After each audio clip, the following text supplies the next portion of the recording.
Hey, this is Chris Ciccinelli. You are listening to High Intensity Tactics for Growth. That's what we call HIT. This is going to be a fun day because I'm with Brian Parsley and we're talking everything about what it means to be selfish. Now, Brian, if you don't know, Brian is a world-class speaker, goes around the country teaching people the best versions of sales, scripting, and how to make sure you're closing that deal. So, Brian, I know you're going to be excited today. Let's get this thing going and talk about what it means to be selfish. All right, welcome to HIT. My name is Chris Ciccinelli. This is High Intensity Tactics for Growth, and I got a sidekick here today. Brian Parsley, what's shaking?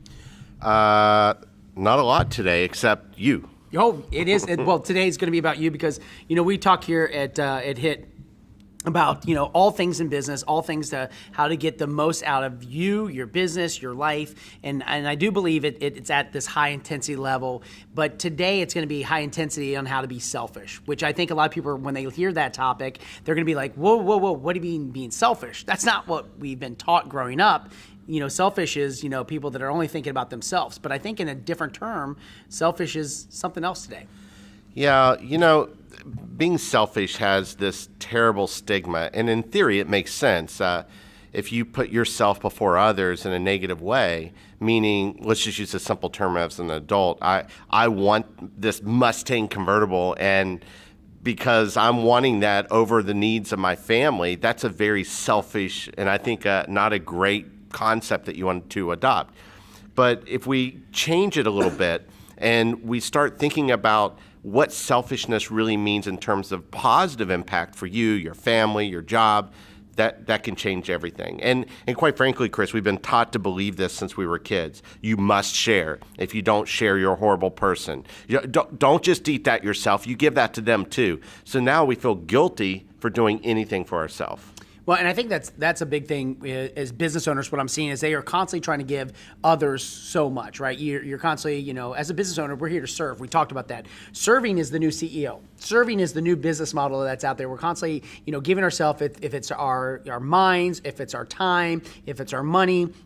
And we're doing it to so many people. It was kind of an article that came out about Michelle Obama, right? Michelle Obama talked about this in an article that she did an interview with, and it was on 2020, and told, Barbara Walters, there's one thing that she wants, is she wants, her girls to model after the same thing that airlines do, which is put your own oxygen mask on before you give it to others. And that is the truth of the truth. You can't give others as much as you want to if you're not taking care of yourself. And that's what she was saying in the article, is that she wants her girls to be able to invest in the most important thing, which is themselves. And some people might look at that and say, gosh, that's really kind of selfish, where you might have excess money or excess time or excess knowledge you should be giving to everybody. But in today's world, I think it's okay to have a little bit of selfishness if used properly. Yeah, that makes total sense. And in fact, I'll give you an example. When my daughter Alexis was around 10 years old, I did a little activity with her. I said, I'm going to give you $10 if you do 100 jumping jacks. Now, $10 when you're 10 years old is a lot of money. And she said, wait a minute, all I got to do is 100 jumping jacks. You're going to give me $10. Yep. So she did it. Now, she was there with her friend Madison. And when she was done, I gave her $5. And she goes, what about the other $5? Well, I said, I'm giving that to Madison. She goes, that doesn't make sense, Dad. And she said, I did all the jumping jacks. Why would you give her the $5 that's really mine? I was like, well, it's all about sharing. It's all about, it's not fair for her to sit there and watch you do those jumping jacks and her not get anything. And if you think about that in theory, and it was a learning lesson for her. Obviously, I gave her the $10. But the lesson was, number one, it's okay. If you work hard, let's talk money as an example. Mm-hmm. Why should you be embarrassed or afraid to say, that's not selfish. Mm-hmm. That's hard work. And that's how you build your confidence. That's how you build your self-esteem. Now, from that $10, if you want to buy Madison a piece of gum, there's nothing wrong with that. That's the service part. So don't confuse being of service with being selfish. Yeah, I think that's a big learning lesson, especially for entrepreneurs that are out there. We in today's world where you have to track employees, attract talent, trying to attract people to, work inside, even if it's like a volunteer sales force like we have at Pure Romance, right? a lot of people think, man, I gotta give so much time to these folks. It's so much time to get them acclimated with the things that they need to be in business.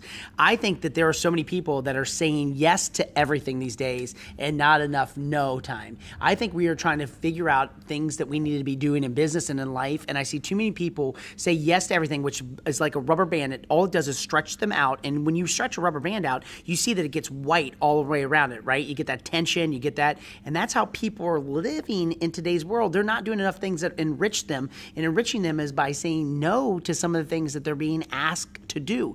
And that's where this whole thing of, selfishness comes in to take care of that biggest asset, which is you as the business owner. I firmly believe that when you're not able to take care of yourself and all you do is give, you're a mom and you're constantly giving to your significant other, to the children. After a while, you start building up resentment and you get frustrated because everybody takes and no one gives. And in terms of any business, you can't want it for someone more than they want it for themselves. It doesn't matter how much you give. And so if all you're doing is, think of it as your bucket and it's got holes in it, it's never going to fill up because you're constantly leaking. And the problem with that is that at the end of the day, everyone loses. And if we just focus on what's important in your life and we focus on what it is that you really want to achieve, you can reverse engineer it and say, I need to have me time. It's time to do me for once.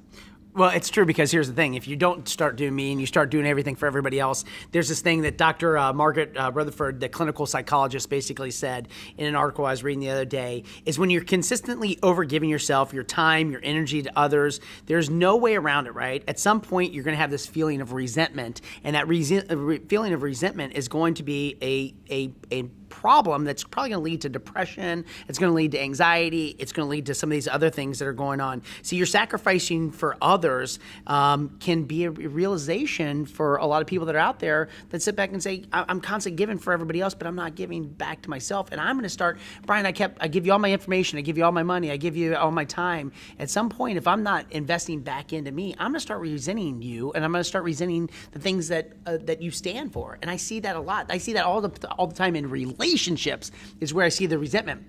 I see that, women are going out there, they're working in their business, they are, they're, gone, and then they're coming home, they got to make dinner, they're working during the day, they got to make dinner for their significant other, they've got to go out there, make sure that they go to their parties, they're taking the kids, doing the stuff with the kids, and then there's this resentment factor that they feel like, well, the significant other gets to do whatever they want, whenever they want.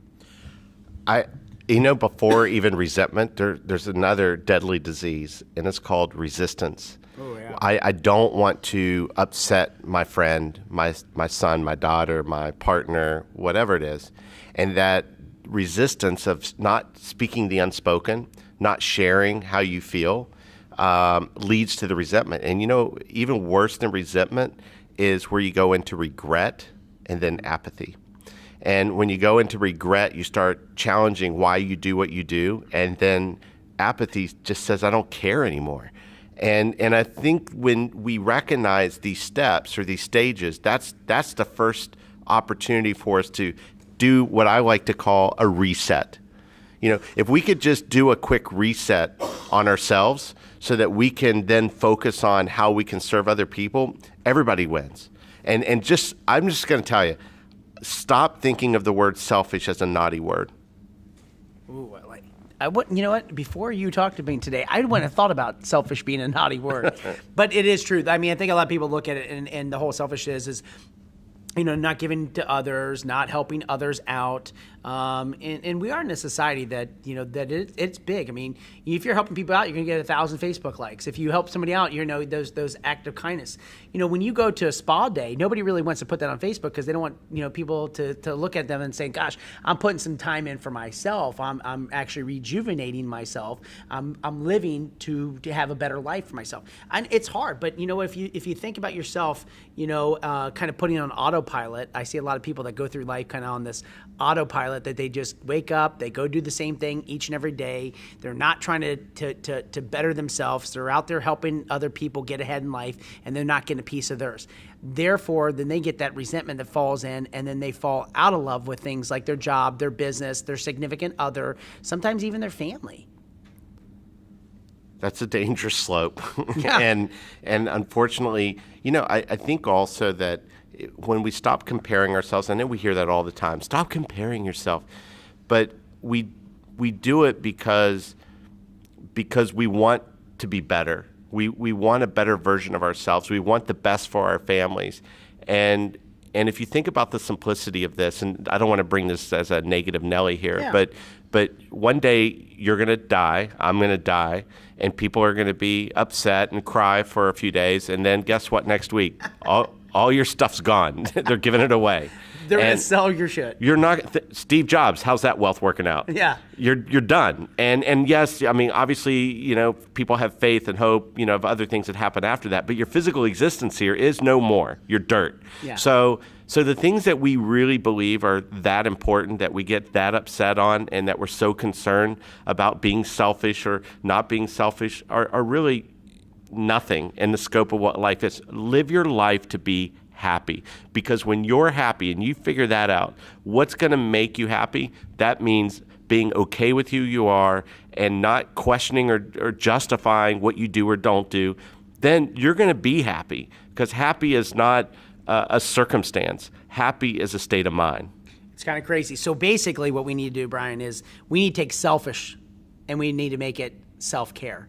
Self-advocacy, right? We got to make sure that we come from a place of self-awareness and we're worthy and we start living in that life. So I think that the message from today and the message from whatever we're speaking about is we need to say selfishness or selfish really needs to be self-care, self-advocacy. That's what we need to make sure, because as a business owner, as a CEO, in a world that's ever changing, in a world that we say live life by design, not by default, then we need to start choosing self-advocacy and self-care. And that's what we need from our business owners out there. This is where you drop the mic. That's what I said. Hey, have a great day. Thanks for tuning in to HIT. And remember, rate, review, and share. This is amazing. Thank you so much. We appreciate all of the time. Again, have a great day. Remember, you live life by design, not by default. You've always had a pen to create your chapters.